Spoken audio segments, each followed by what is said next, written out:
masarap na Asian fried rice at masarap na kinalas ng mga taga Bicol. So ano pang hinihintay nyo? Food trip na tayo.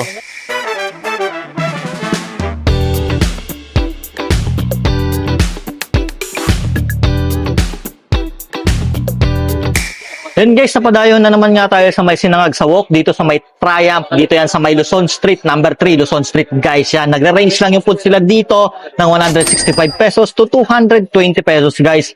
At ang masarap dito guys, dahil meron din sila dito masarap na kinalas guys yan.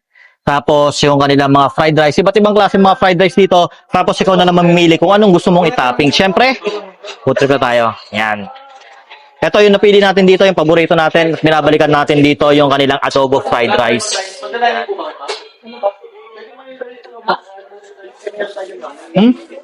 Pop guys. Paralo. Hindi pa rin nababago yung kanilang ano dito, no? Yung adobo fried rice. And tingnan nyo naman, no? Mabisa pa rin. At ang maganda dito guys, tingnan nyo guys kung gaano kalaki yung kanilang liempo. Yan, tikman na natin to guys, syempre.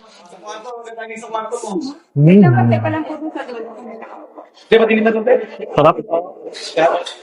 Mabisa yung pagkakamarinate ng kanilang ano dito. Liempo. Tapos, meron bang omelette? Sarap. Ayun guys. At syempre, titikman din natin yung kanilang kinlas dito guys. Meron ako na vlog na ito dun sa kabila ano guys. Syempre, neto guys. Ayan. Namimiss ko tuloy nung pumunta ako dun sa Maynaga ano. Nakatingin ako ng kinalas. Sulit to guys, ayan oh.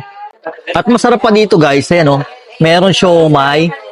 Ayan, tapos meron na rin niyang kasama, ayan oh. Full egg. Tikman natin. Alam ko yun ah. Mabisa. Guys, ang sarap. Linamnam. Halo. Yan o, palitan natin ha. Palitan ko lang ha, kasi dito talaga, kupad sandok ito. Ito gusto ko dito eh. Ito. Ayan o. Sulit noodles.